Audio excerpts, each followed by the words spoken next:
ശാസ്ത്രീയ യജുർവേദ പഠനം ക്ലാസ് 62. നമ്മൾ 12-ാമത്തെ അധ്യായത്തിൽ 41 മുതൽ 50 വരെയുള്ള മന്ത്രങ്ങളാണ് നോക്കുന്നത്. ഇതിലെ ദേവതി അഗ്നി തന്നെയാണ്, ഊർജ്ജമാണ്. അപ്പോൾ ഊർജ്ജവുമായിട്ട് ബന്ധപ്പെട്ട ചില കാര്യങ്ങളാണ് പറയുന്നത്. ഊർജ്ജം എന്ന് പറഞ്ഞാൽ എല്ലാ ഊർജ്ജവും വരും, എല്ലാതരം ഊർജ്ജം, ഇലക്ട്രിക്കൽ, മെക്കാനിക്കൽ എല്ലാം വരും. അപ്പം നമുക്ക് 41 എന്താണ് പറയുന്നതെന്ന് നോക്കാം.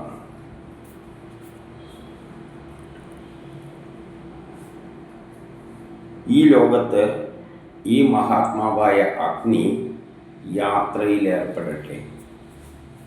അഗ്നി സഞ്ചരിച്ചു കൊണ്ടിരിക്കുകയാണ്. അഗ്നി എന്ന ഊർജം എന്നത് സഞ്ചരിക്കും. ഫോഴ്സ് ബലത്തിന് സഞ്ചാരമുണ്ട്. അഗ്നിയും ഒരുത്തിയിൽ നിന്ന് മറ്റൊന്നിലേക്ക് പ്രസരിക്കും. അപ്പോൾ ഊർജം എന്നത് സഞ്ചരിച്ചു കൊണ്ടിരിക്കുന്നു. അത് ഐശ്വര്യം നൽകും. നമ്മുടെ എല്ലാ ഐശ്വര്യത്തിന് പിന്നിലും ഊർജം, എനർജിയാണ്. അതിലൂടെ നല്ല വാക്കുകൾ ഉയരട്ടെ. നല്ല വാക്ക് എന്ന് പറയുന്ന വേദവാക്യങ്ങൾ, പുതിയ പുതിയ ശാസ്ത്രതത്വങ്ങൾ ഉപയോഗിച്ചുകൊണ്ട് ഊർജത്തെ പല രൂപത്തിൽ ഉപയോഗിച്ച് പുരോഗതി നേടട്ടെ. അതാണ് പുതിയ പുതിയ ശാസ്ത്രതത്വങ്ങളാണ് വാക്കുകൾ ഉയരട്ടെ. അത് സന്തോഷം നൽകുമ്പോൾ അത് നമുക്ക് സന്തോഷം നൽകും. കൂടാതെ ജനങ്ങളെ അത് സേവിക്കും. ഇത് അഗ്നി ജനങ്ങളെ തന്നെയാണ് സേവിക്കുന്നത്. ഇനി 42 പ്രധാനപ്പെട്ട 2 വാക്കിനെ ശിഷ്യർ ശ്രദ്ധിക്കട്ടെ. അതായത് 2 പ്രധാനപ്പെട്ട കാര്യങ്ങൾ, ഊർജവുമായിട്ട് ബന്ധപ്പെട്ട കാര്യങ്ങളിൽ ശിഷ്യർ, അതായത് പഠിക്കുന്നവർ ശ്രദ്ധിക്കണം. അത് നമ്മളെ സംരക്ഷിക്കുവാനുള്ള വാക്കുകളാണ്. ഏതാണ് 2 വാക്ക്? അഗ്നി. ഈ 2 വാക്കുകൾ, എനർജി എന്ന് പറയുമ്പോൾ ഇംഗ്ലീഷിൽ കുറേ ആയിപ്പോയെ, ഇത് മലയാളത്തിലെ കാര്യമാണ് ഇവിടെ പറയുന്നത്. വാക്കിന് 2 അക്ഷരം. അത് നമ്മെ സംരക്ഷിക്കും. വാക്ക് അഗ്നി അഥവാ അഗ്നിയാണ് ഊർജം. ആ 2 വാക്കുകൾ നമ്മളെ സംരക്ഷിക്കും.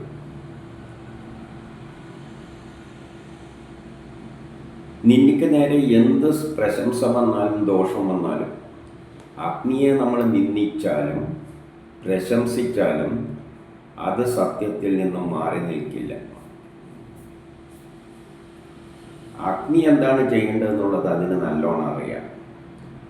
നമ്മളതിനെ പ്രശംസിച്ചുകൊണ്ട് ഒരു ഗുണവും കിട്ടാൻ പോകുന്നില്ല. നമ്മൾ പ്രശംസിച്ചാൽ അതിനൊരു കാര്യവുമില്ല, നിന്ദിച്ചാലും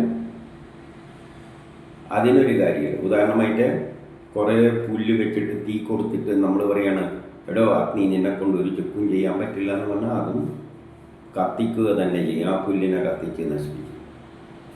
എല്ലാം നീ പുല്ല് കത്തിക്കാൻ സമർത്ഥനാണെന്ന് പറഞ്ഞതുകൊണ്ടും പെട്ടെന്ന് കത്തുമൊന്നുമില്ല. നമ്മൾ പറയുന്നതൊന്നും അത് ശ്രദ്ധിക്കില്ല. അത് ചെയ്യേണ്ട കർമ്മം അത് ചെയ്യും. അതുകൊണ്ട് ഞാൻ അഗ്നിയെ നമസ്കരിക്കുന്നു. കാരണം അഗ്നി സയൻസ് തത്വത്തെ ആശ്രയിക്കും. സയൻസ് തത്വത്തിൻ്റെ അടിസ്ഥാനത്തിൽ നമ്മൾ കർമ്മം ചെയ്ത അഗ്നി അത് സ്വീകരിക്കും. അല്ലാതെ നമ്മളതിനെ പ്രശംസിച്ചത് കൊണ്ടോ അല്ലെങ്കിൽ ചീത്ത പറഞ്ഞത് കൊണ്ടോ അതിനൊരു കൂട്ടുമില്ല. അങ്ങനെയുള്ള അഗ്നിയെ ഞാൻ നമസ്കരിക്കുന്നു. ഇനി 43 ഈ വിശ്വത്തെ നീ വാക്കിനാലാണ് രൂപപ്പെടുത്തിയത്. വാക്ക് എന്ന് പറയുമ്പോൾ വേദവാക്യങ്ങൾ, വേദത്തിൻ്റെ സയൻസിൻ്റെ അടിസ്ഥാനത്തിലാണ് അഗ്നി വിശ്വത്തെ സൃഷ്ടിച്ചത്. വിശ്വത്തിലുള്ള എല്ലാ വസ്തുക്കളും അധികവും ഐതർ ദ്രവ്യം അല്ലെങ്കിൽ ഊർജമായിരിക്കും. ഊർജത്തെ ദ്രവ്യവും മാറ്റാം, ദ്രവ്യത്തെ ഊർജവുമായി മാറ്റാം. ആദ്യമുണ്ടായത് ഊർജമാണ്, അഗ്നിയാണ്. അപ്പം അഗ്നിയാണ് ദ്രവ്യമായിട്ട് ഈ പ്രപഞ്ചമായി മാറിയത്. അപ്പോൾ ഏതിൻ്റെ അടിസ്ഥാനത്തിൽ? സയൻസിൻ്റെ അടിസ്ഥാനത്തിൽ. അപ്പം അഗ്നി സയൻസിൻ്റെ അടിസ്ഥാനത്തിൽ ദ്രവ്യമാവുകയും ആ ദ്രവ്യത്തിലൂടെ പ്രപഞ്ചമുണ്ടാവുകയും ചെയ്തു. ഈ ധനത്തിൻ്റെ അധിപനാണ്, സംരക്ഷകനാണ്. നമ്മൾ ധനം നേടുന്നത് എങ്ങനെയാണ്? കർമ്മം ചെയ്യും. കർമ്മം ചെയ്യേണ്ടിക്ക് അഗ്നി വേണം. ഉദാഹരണമായിട്ട് ചോറുണ്ടാക്കിയത് പാർസൽ, ഇപ്പം സ്വിഗ്ഗിയിലൂടെ എല്ലാം ഭക്ഷണം എത്തിക്കുമല്ലോ. ഇപ്പം നെറ്റിലിട്ടാൽ മതി, ഇന്ന അഡ്രസ്സിൽ ചോറുണ്ടാക്കി തരുന്നു എന്ന് പറഞ്ഞു കഴിഞ്ഞാൽ ആൾക്കാർ വരും, ചോറ് വാങ്ങിയിട്ട് പോകും. ചോറുണ്ടാകാൻ നമ്മൾ ചെയ്താൽ മതി, അഗ്നി ഉപയോഗിച്ചിട്ട് വില കുറഞ്ഞ അരിയെ വില കൂടിയ ചോറാക്കി മാറ്റിയിട്ട് വിറ്റാൽ ധനം കിട്ടും. അപ്പം നീ ധനത്തിൻ്റെ സംരക്ഷകനാണ്. അർഹതയുള്ളവർക്ക് ധനം ചെയ്യുന്നു. ആർക്കാണ് ചെയ്യുക? സയൻസിൻ്റെ അടിസ്ഥാനത്തിൽ യജ്ഞം ചെയ്യുന്നവർക്ക്, അഗ്നി ഉപയോഗിച്ച് യജ്ഞം ചെയ്യുന്നവർക്ക് ധനം നേടും. ജ്ഞാനത്തിൻ്റെയും വിജ്ഞാനത്തിൻ്റെയും ഉറവിടം നീ തന്നെയാണ്. ജ്ഞാനം, അറിവ്. അറിവെങ്ങനെയാണ് എന്ത് ഉണ്ടാകുന്നത്? ചിന്തിച്ചാൽ. ബുദ്ധിശക്തി വർക്ക് ചെയ്യുന്നതും ഊർജത്തോടെ തന്നെയാണ്. നാഡികളിലൂടെ ഊർജം പ്രസരിക്കുമ്പോഴാണ് ചിന്തകൾ ഉണരുന്നത്, അപ്പോഴാണ് പുതിയ പുതിയ ആശയങ്ങൾ ഉണ്ടാകുന്നത്. അപ്പം വിജ്ഞാനത്തിൻ്റെ ഉറവിടവും നീ തന്നെയാണ്.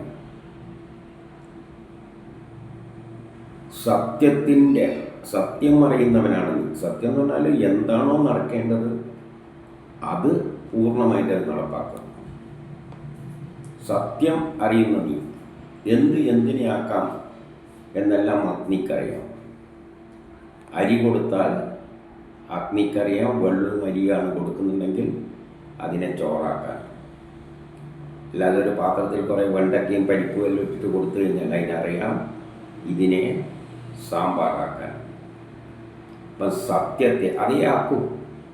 അല്ലാതെ സാമ്പാറിൻ്റെ സാധനം കൊടുത്താൽ ചോറിൻ്റെ സാധനങ്ങൾ കൊടുത്താൽ അരിയൊന്നും സാമ്പാറൊന്നും ഉണ്ടാക്കില്ല. അപ്പം സത്യത്തെ അറിയുന്ന നീ നമ്മുടെ തിന്മകളെ ദൂരെ മാറ്റുക. തിന്മക എന്ന് പറഞ്ഞാൽ കഷ്ടപ്പാട്, നന്മ, നമ്മളിലുള്ള ദോഷങ്ങളെല്ലാം ദൂരെ കളയും. ശാസ്ത്രത്തിലൂടെ നമ്മൾ പുരോഗമിക്കുമ്പോൾ നമ്മൾ ഉയർന്ന നിലയിലേക്ക് എത്തും. ഇനി 44. വേദജ്ഞാനം നിറഞ്ഞവൻ ജ്ഞാനികളോടൊപ്പം നിൽക്കട്ടെ. ഇപ്പം ജ്ഞാനികൾ നിന്ന് അറിവുള്ളവരാരാണ്? വേദം പഠിച്ചവർ. വേദം എന്താണ്? സയൻസാണ്, മോഡേൺ സയൻസാണ്. പക്ഷേ പ്രപഞ്ച രഹസ്യം മുഴുവൻ അടങ്ങിയ സയൻസാണ് വേദം. ആധുനിക സയൻസ് അതിൻ്റെ ഒരു ചെറിയ ഭാഗം. അപ്പം വേദം പഠിക്കുന്നവർ ജ്ഞാനികളുടെ കൂടെയാണ്, അല്ലെങ്കിൽ ജ്ഞാനം നേടും. അഗ്നിയെ കൃതത്താൽ സന്തോഷിപ്പിക്കുന്നു. അങ്ങനെ ജ്ഞാനം നേടിയ അവർ അഗ്നിയിലൂടെ നമ്മൾ പഠിച്ചത് പ്രയോഗിക്കണ്ടെങ്കിൽ സാമ്പാർ ഉണ്ടാക്കാൻ പഠിച്ചുകൊണ്ടായില്ലല്ലോ. അതിനെ ഉണ്ടാക്കണ്ടെങ്കിൽ എന്ത് വേണം? അഗ്നിയും വേണം. അപ്പം അഗ്നിയെ കൃതത്താൽ സന്തോഷിപ്പിക്കുന്നു. അപ്പം അഗ്നിയെ നമ്മൾ സന്തോഷിപ്പിക്കും. അഗ്നിക്ക് വേണ്ട വിറകെല്ലാം കൊടുത്തിട്ട് സന്തോഷിപ്പിക്കുമ്പോൾ നമ്മളെ സാമ്പാറിൻ്റെ സാധനങ്ങളെല്ലാം അത് സാമ്പാറാക്കി തരും.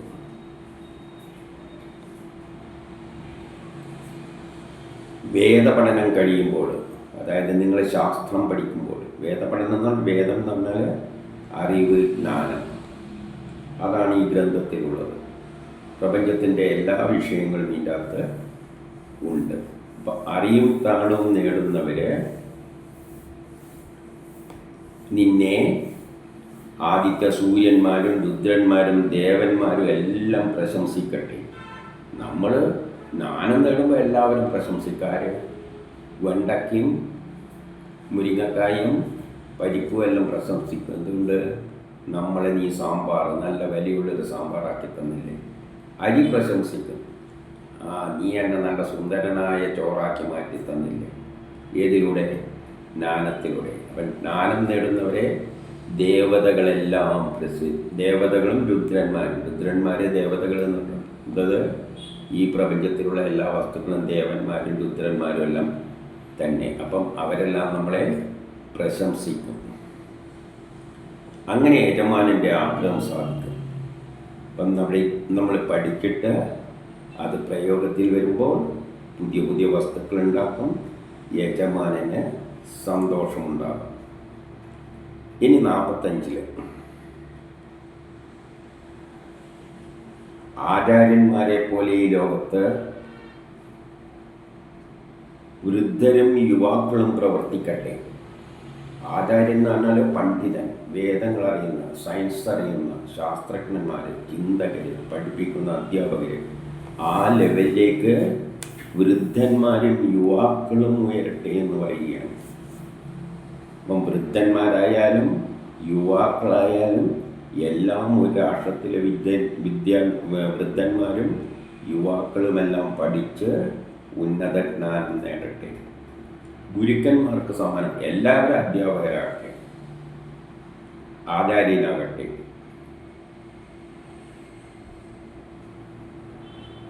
അവരിൽ ആത്മീയ ജ്ഞാനവും കൊണ്ടെത്തിക്കും. ഈ ബ്രഹ്മചാരികളിൽ, അതായത് ഇങ്ങനെ പഠിക്കുന്നവരിൽ ആത്മീയ ജ്ഞാനവും കൊണ്ടെത്തിക്കണം. വെറുതെ ഭൗതിക സയൻസ്, മോഡേൺ സയൻസ് മാത്രം പഠിപ്പിച്ചാൽ പോലെ ഇതെല്ലാം എവിടെ നിന്നുണ്ടായി? അതാണ് ബ്രഹ്മം, നിർഗുണമായ ബ്രഹ്മം. പ്രപഞ്ചം ഇതിൽ നിന്നുണ്ടായി, എന്തിനുണ്ടായി? അതും കൂടിയും അവരെ പഠിക്കട്ടെ. അവർ ഉറച്ച മനസ്സുള്ളവരായിത്തീരും. അങ്ങനെ പഠിക്കുമ്പോൾ അവർ നല്ല ഉറച്ച മനസ്സുള്ളവരായിത്തീരും. ആ ആചാര്യനാൽ, അത് പഠിപ്പിക്കുന്ന ഗുരുനാഥനാൽ നീ ഉന്നത സ്ഥാനത്തെത്തട്ടെ. അപ്പം നല്ല നല്ല ജ്ഞാനമുള്ള അധ്യാപകരെ നിന്നെ പഠിപ്പിക്കട്ടെ. അങ്ങനെ നീയും ഉന്നത സ്ഥാനത്ത് ജ്ഞാനം നേടട്ടെ. എന്നിട്ട് ധർമ്മപാതയിലൂടെ സഞ്ചരിക്കണം. നീ പഠിച്ചത് സ്വാർത്ഥതയ്ക്ക് വേണ്ടി, പണമുണ്ടാക്കാൻ വേണ്ടി ആയിരിക്കരുത്, ലോക നന്മയ്ക്ക് വേണ്ടിയിട്ട് ഉപയോഗിക്കണം. അതാണ് ധർമ്മപാത. ഇനി 46 വിദ്വാൻമാർ ജ്ഞാനത്തിൻ്റെ ബിംബങ്ങളാണ്. പഠിച്ച് വിദ്വാൻമാരാണ് ജ്ഞാനത്തിൻ്റെ ബിംബം. നമ്മളൊന്ന് ചിന്തിച്ചു നോക്കൂ. വേദ ഉപനിഷത്തുക്കളെല്ലാം നമ്മളെ പഠിച്ച് ജ്ഞാനം നേടാനാണ് ഉപദേശിക്കുന്നത്. നമ്മളെന്താ ചെയ്തത്? ചുമ്മാ ഈ ഉരുവിട്ടിട്ട്, ഇതിൻ്റെ ഒന്നും അർത്ഥം മനസ്സിലാക്കാതെ ഉരുവിട്ടിട്ട് ജീവിതം നശിപ്പിച്ചു. ചുമ്മാ ഉരുവിട്ട് നടന്നു, അർത്ഥം മനസ്സിലാക്കാതെ. ഇതിൽ പറയുന്ന കാര്യങ്ങളാണ്. നിങ്ങൾ പോയി പഠിക്ക്, കോളേജിൽ പോ, സ്കൂളിൽ പോ, കോളേജിൽ പോ, PhD വരെ പഠിക്കുക, എന്നിട്ട് ലോകത്തെ ഉന്നത നിലയിലെത്തുക എന്ന് പറയുമ്പോൾ ഇതെല്ലാം വേദത്തിലുമുണ്ട്. അതും മനസ്സിലാക്കാതെ തത്തമ്മ പൂച്ച പൂച്ച എന്ന് പോലെ പാടി നടക്കുകയായിരുന്നു. ആഗ്രഹം സമ്പൂർണ്ണമാക്കാൻ ഞാൻ ഈ ജ്ഞാനം സ്വീകരിക്കുകയാണ്. എന്തിനാണ് നമ്മൾ ജ്ഞാനം നേടുന്നത്? നമ്മുടെ ആഗ്രഹങ്ങൾ സാധിക്കണം. നമുക്ക് സുഖമുള്ള വാഹനങ്ങളിൽ സഞ്ചരിക്കണം, സുഗണമുള്ള തരം ഭക്ഷണങ്ങൾ കഴിക്കണം. ഇപ്പോൾ സുഖതരം നല്ല ഭക്ഷണമെല്ലാം ഉണ്ടല്ലോ, ചിക്കൻ, മറ്റേ ഇതെന്താണ്, പലതരത്തിലെല്ലാം ഇങ്ങനെയുള്ള ചിക്കൻ്റെ ചില സാധനങ്ങളെല്ലാം ഉണ്ട്. KFC എന്തുകൊണ്ടല്ലോ ചിക്കൻ കാലിങ്ങനെ വരുന്ന സാധനം, അതെല്ലാം പുതിയ ടെക്നോളജിയിൽ ഉണ്ടാക്കുന്നതല്ലേ.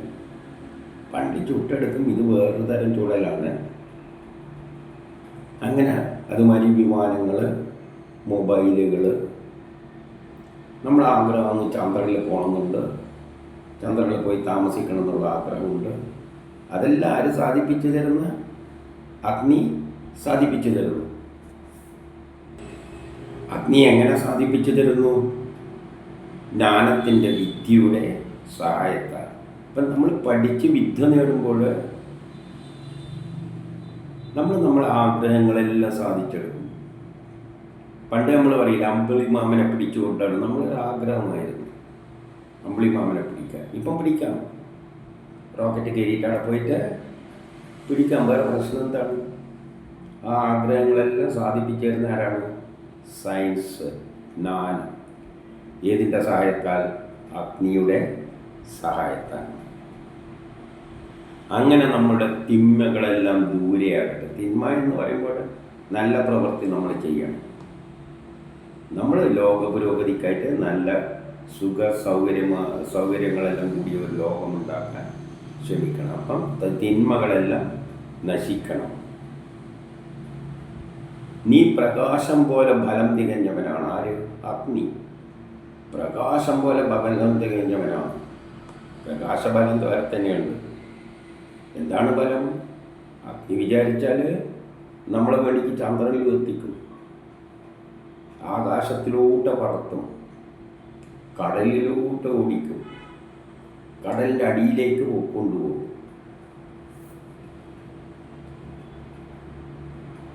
ധർമ്മത്തിൻ്റെ വഴിയിലൂടെ പോകുന്ന ബ്രഹ്മജ്ഞാനികൾ ജ്ഞാനം സമ്പാദിക്കട്ടെ. പക്ഷെ ആരാണ് ജ്ഞാനം സമ്പാദിക്കേണ്ടത്? ധർമ്മത്തിൻ്റെ വഴിയിലൂടെ സഞ്ചരിക്കുന്നവർ. അല്ലാതെ നാശം ചെയ്യുന്ന കുറേ ആൾക്കാർ ജ്ഞാനം നേടിയിട്ടുണ്ട്. അങ്ങനെയാണ് മുളക് പൊടിയിൽ അതേമാതിരിയുള്ള കലർപ്പുള്ള സാധനം ചേർക്കുന്നത്. ആപ്പിൾ കണ്ടു കഴിഞ്ഞാൽ പച്ച കെടാൻ പോകുന്ന ആപ്പിൾ മൂത്തിട്ടുണ്ടാവില്ല, എടുത്തിട്ട് കെമിക്കൽ വെച്ച് നല്ല പഴുത്ത മാതിരി നല്ല ഉഗ്രൻ ആപ്പിളാക്കി മാറ്റും. ഇതെല്ലാം അധർമ്മികളാണ്. അപ്പം ശാസ്ത്രം ആരുപയോഗിക്കണം? ധർമ്മത്തിൻ്റെ പാതയിൽ സഞ്ചരിക്കുന്നവരെ ജ്ഞാനം നേടട്ടെ. മറ്റുള്ളവരെ നീക്കിയ കലർപ്പ് ചേർക്കാനും എല്ലാമായിരിക്കും ഈ ശാസ്ത്രത്തെ ഉപയോഗിക്കുക. ഇനി 47. അഗ്നി സ്തുതിക്ക് അർഹരാണ്. അഗ്നിയെ സ്തുതിച്ചാലേ, എങ്ങനെയാണ് സ്തുതിക്കുക? ശാസ്ത്രത്തിൻ്റെ, സയൻസിൻ്റെ അടിസ്ഥാനത്തിൽ സ്തുതിച്ചാൽ അത് നമുക്ക് പലതും നേർന്നിത്തരും. അപ്പോൾ അത് സ്തുതിക്ക് അർഹരാണ്. അഗ്നിയെ സ്തുതിക്കുന്നതനുസരിച്ച് അത് വെളിച്ചമാകും, ചൂടായി മാറും, ഇലക്ട്രോമാഗ്നറ്റിക് വേവ്സ് ആകും, അൾട്രാവയലറ്റ് റേസ് ആയി മാറും, എക്സ്റേ ആയി മാറും, ഇലക്ട്രിസിറ്റി ആയി മാറും, എന്തുമായിട്ട് മാറും, പലതുമായിട്ട് മാറും സ്തുതിച്ചാൽ. അപ്പം സ്തുതിക്കർഹനാണ്. നീ ധർമ്മം ചേർത്ത് സഞ്ചരിച്ചാലും, അപ്പം അഗ്നി നീതിയോടുകൂടി സഞ്ചരിക്കണം. അഗ്നിയെ എന്തിനുപയോഗിക്കാം? നശിപ്പിക്കാൻ ഉപയോഗിക്കാം. അപ്പം നമ്മൾ അഗ്നിയോട് പറയുകയാണ്, നീ ധർമ്മത്തിൻ്റെ പാതയിൽ. അതോട് പറഞ്ഞിട്ട് കാര്യമൊന്നുമില്ല. ചിലപ്പോൾ അങ്ങനെയാണ്. നമ്മളെ വീട്ടിൽ വൈദ്യുതിയുണ്ട്, ഷോർട്ട് സർക്യൂട്ട് ഉണ്ടെങ്കിൽ ചിലപ്പോൾ ആ കെട്ടിടം മുഴുവൻ കത്തിപ്പോവും, അഗ്നി നശിപ്പിച്ചു കളയും. അതുകൊണ്ട് അഗ്നിയോട് പറയുകയാണ്, ധർമ്മത്തിൻ്റെ പാതയിൽ നീ സഞ്ചരിക്കുക. വൃക്ഷലതാദികളിൽ ഇന്ദ്രാദിത്യന്മാർ, ഇന്ദ്രനും ആദിത്യനും സോമം നിറക്കട്ടെ. വൃക്ഷലതാദികളിൽ, ചെടികളിൽ ഇന്ദ്രാഗ്നികൾ, ഇന്ദ്രനും അഗ്നിയും സോമം നിറക്കട്ടെ. എങ്ങനെയാണ് ചെടികൾ സോമം നിറയുന്നത്? ചെടിയിൽ നീരുണ്ടാകുന്നത് എങ്ങനെയാണ്? ഇന്ദ്രനും സൂര്യനും കൂടി. ഇന്ദ്ര ആദിത്യന്മാർ, അഗ്നിയല്ല, ഇന്ദ്രാദിത്യന്മാർ. ആദിത്യൻ, സൂര്യൻ്റെ വെളിച്ചം ഇലയിൽ വീഴുമ്പോൾ അതിൽ നിന്നും വൈദ്യുതി ഉണ്ടാകുന്നു. ആ വൈദ്യുതിക്ക് അവിടെ ഏകോപിപ്പിക്കുന്ന ശക്തിയാണ് ഇന്ദ്രൻ. അപ്പം ഇന്ദ്രനും സൂര്യനും കൂടിയിലാണ് ചെടിയിൽ ഭക്ഷണങ്ങൾ ഉണ്ടാക്കിയിട്ട് നീരായിട്ട് ചെടിയുടെ തണ്ടിലോട്ട് കൊടുക്കുന്നത്. അതാണ് പഴവും എല്ലാമായിട്ട് മാറുന്നത്.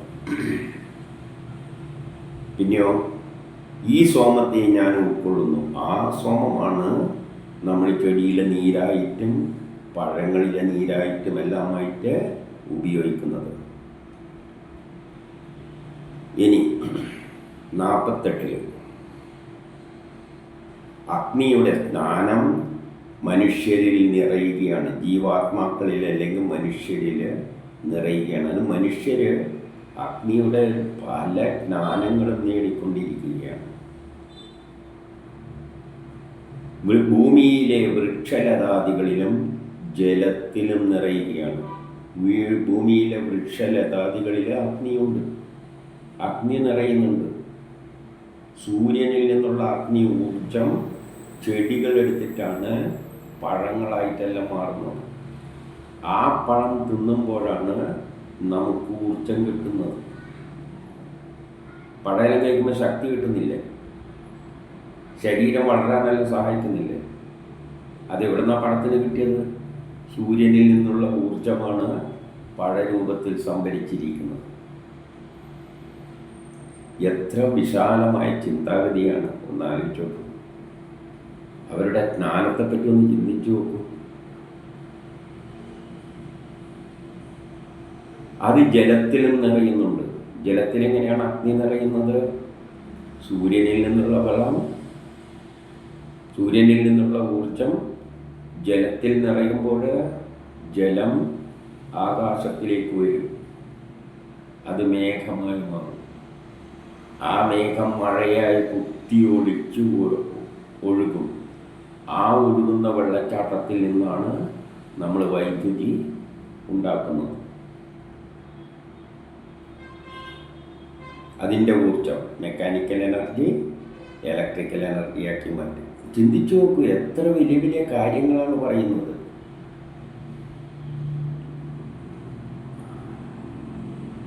നീ എവിടെയാണോ നിറയുന്നത് ആ മധ്യാന്തരീക്ഷത്തിൽ വിവേകം ജ്ഞാനം നിറയുന്നു. നീ എവിടെയാണോ നിറയുന്നത്, ജലത്തിൻ്റെ കാര്യമാണ് കുറച്ചും കൂടി വിസ്തരിക്കുന്നത്. നീ എവിടെയാണോ നിറയുന്നത് ആര്? ജലം, ജലത്തിലെ അഗ്നി. സൂര്യനിൽ നിന്നുള്ള വെളിച്ചം സമുദ്രത്തെ ജലത്തിൽ നിറയുന്നു. ആ അഗ്നി അഗ്നി നിറഞ്ഞ ജലം ഉയരുന്നു, മധ്യ അന്തരീക്ഷത്തിൽ ജ്ഞാനമായി മേഘമാകുന്ന സയൻസായി മാറുകയാണ്.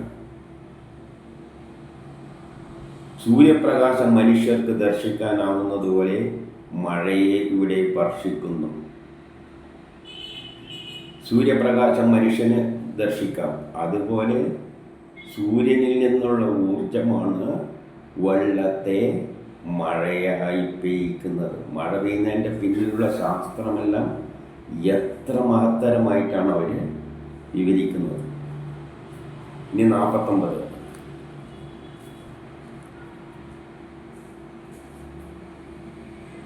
അഗ്നി ജ്ഞാനജലമായ സൂര്യനും അപ്പുറവുമുള്ള ജലമയ കണങ്ങളെക്കുറിച്ചും പറയുന്നു. അഗ്നി നമുക്ക് സൂര്യനും സൂര്യനപ്പുറവുമുള്ള ജലകണങ്ങളെപ്പറ്റി സംസാരിക്കുന്നുണ്ട്. അതായത് സൂര്യനിൽ മാത്രമല്ല ജലമുള്ളത്, മറ്റുള്ള സ്ഥലങ്ങളിലും ഗ്രഹങ്ങളിലും എല്ലാം ജലമുണ്ട്. അതേ ജലങ്ങൾ തന്നെയാണ് ഇവിടെയും ഉള്ളത്. അതായത് സൂര്യനിലും ഭൂമിയുടെയും അന്തരീക്ഷത്തിൽ ഉള്ള ജലഗണങ്ങൾ വേറെ ദൂരെയുമുണ്ട്, സൂര്യനിൽ നിന്നും അപ്പുറവുമുണ്ട്. അതായത് മറ്റുള്ള സൂര്യന്മാരിൽ, മറ്റുള്ള സൂര്യൻ എന്ന് പറഞ്ഞാൽ നക്ഷത്രങ്ങളെല്ലാം സൂര്യന്മാരാണ്. അവിടെയെല്ലാം കണ്ട് ഇതേപോലെയുള്ള ജലഗണങ്ങൾ അവിടെയുമുണ്ട്. ആചാര്യസ്ഥാനത്തേക്ക് ഉറന്നു വരുന്ന ബ്രഹ്മചാരികളിൽ നീ അധിപനായിത്തീരുക. പറഞ്ഞതിൻ്റെ അർത്ഥം, ഈ ജ്ഞാനം ആചാര്യസ്ഥാനത്തിരിക്കുന്ന നിങ്ങൾ മനുഷ്യർ ആചാര്യങ്ങളുടെ പഠിച്ച് ജ്ഞാനം നേടി ഉന്നത സ്ഥാനത്തിലേക്ക് എത്തുമ്പോൾ നിങ്ങൾക്കും എന്ത് ചെയ്യാം? ഇവിടെ മാത്രമല്ല ജലമുള്ളത്, സൂര്യനിൽ മറ്റുള്ള ഗ്രഹങ്ങളിലും, ഭൂമിയിൽ മാത്രമല്ല ജലമുള്ളത്, മറ്റുള്ള ഗ്രഹങ്ങളിലുമെല്ലാം ജലമുണ്ട്. അതുകൊണ്ട് നിങ്ങൾ അവിടെ പോയിട്ട് സുഖമായിട്ട് നിങ്ങൾക്ക് താമസിക്കാമെന്നാണ് ഈ പറഞ്ഞതിൻ്റെ അർത്ഥം. അപ്പോൾ ഈ ജലത്തിനുള്ള കാരണം എന്താണ്? ഭൂമിയിലുള്ള ജലത്തെ ബാഷ്പീകരിക്കുന്നു, മുകളിൽ പോകുന്നു, പിന്നെയും മഴയായി വരുന്നു, പിന്നെയും ഉയരുന്നു. ഈ ഒരു സൈക്കിളിലാണ് ജലം നിൽക്കുന്നത്. ആ സൈക്കിൾ ഉണ്ടെങ്കിൽ മാത്രമേ ജലം നിലനിൽക്കുകയുള്ളൂ. അല്ലാതെ ഭൂമിയിലുള്ള വെള്ളം വറ്റിയിട്ട് അങ്ങ് പോയിട്ട് പിന്നെ തിരിച്ചു വരുന്നില്ലെങ്കിൽ കുറച്ച് കാലം കഴിയുമ്പോൾ ഭൂമി വരണ്ടു പോകും. അപ്പോൾ അതിനെപ്പറ്റി പറയുകയാണ്. ഈ ഒരു സൈക്കിള് ചില ഗ്രഹങ്ങളിലെല്ലാം ഉണ്ട്. ഇനി 50ലേക്ക് വിദ്വാൻമാർ ജ്ഞാനത്തിൻ്റെ പല മേഖലകളിൽ പ്രാവീണ്യം നേടിയവരാണ്. അപ്പോൾ പഠിപ്പും ജ്ഞാനമുള്ളവർ പല മേഖലകളിൽ ജ്ഞാനം നേടിയവരാണ്. അവർ എഞ്ചിനീയറിങ്ങിൽ, മെഡിസിനിൽ, ഭൗമശാസ്ത്രങ്ങളിൽ, ഗണിത എഞ്ചിനീയറിങ്ങിൽ, അങ്ങനെ പല ഫീൽഡുകളിൽ പ്രാവീണ്യം നേടിയവരാണ് വിദ്വാൻമാർ. രോഗങ്ങളിൽ നിന്നും അങ്ങനെ അവർ വിദ്വാൻമാരായിട്ട് രോഗങ്ങളെ മാറ്റാനുള്ള ജ്ഞാനം അവർ നേടുന്നു. രോഗങ്ങളിൽ നിന്നും വേഷങ്ങളിൽ നിന്നും മാറി നടക്കുന്നു. രോഗങ്ങളെല്ലാം മാറ്റിക്കൊണ്ടു പോകും. പുതിയ പുതിയ രോഗം വരും, നമ്മളതിനെ പുതിയ മരുന്ന് കണ്ടെത്തിയിട്ട് ഇല്ലാതാക്കാം. വേഷങ്ങൾ മാറും. പണ്ടുള്ള വേഷമാണോ നമ്മൾ ധരിക്കുന്നത്? ഓരോ കാലം കഴിയുമ്പോൾ നമ്മളെ വേഷങ്ങൾ മാറി മാറി വരികയാണ്. എല്ലാവരും നിങ്ങൾക്കടുത്തെത്തട്ടെ. അതായത് എല്ലാ ജനങ്ങളും ആരുടെ അടുത്ത്? അഗ്നിയുടെ അടുത്തെത്തട്ടെ. മാത്രമല്ല, ഔന്നത്യം പ്രാപിക്കുവാനായി വിദ്യാജ്ഞാനം പകർത്തിയാൽ നിങ്ങളെന്ത് വേണം? വിദ്യ നേടണം. വിദ്യ നേടിയിട്ട് മറ്റുള്ളവരെ വിദ്യാജ്ഞാനം പകർത്തിയാലും മറ്റുള്ളവർക്കും വിദ്യ പറഞ്ഞു കൊടുക്കുക. അപ്പം വിദ്വാൻമാർ പല വിഷയങ്ങളിൽ പ്രാവീണ്യം നേടിയവരാണ്. കെമിസ്ട്രി, ഫിസിക്സ്, ബയോളജി, ഇങ്ങനെ എന്തെല്ലാം വിഷയങ്ങളിൽ, എഞ്ചിനീയറിംഗ്, മെഡിസിൻ, പല വിഷയങ്ങളിൽ പ്രാവീണ്യം നേടിയവരാണ്. നിങ്ങളുടെ അടുത്തേക്ക് പലവരും വരട്ടെ, വിദ്യ കുറഞ്ഞവർ. നിങ്ങൾ അവർക്ക് നിങ്ങളുടെ ജ്ഞാനങ്ങൾ കൈമാറിക്കൊടുക്കുക. ഒന്ന് ആലോചിച്ച് നോക്ക്, വേദം എന്താണ് പറയുന്നത്? ആധുനിക സയൻസിലൂടെ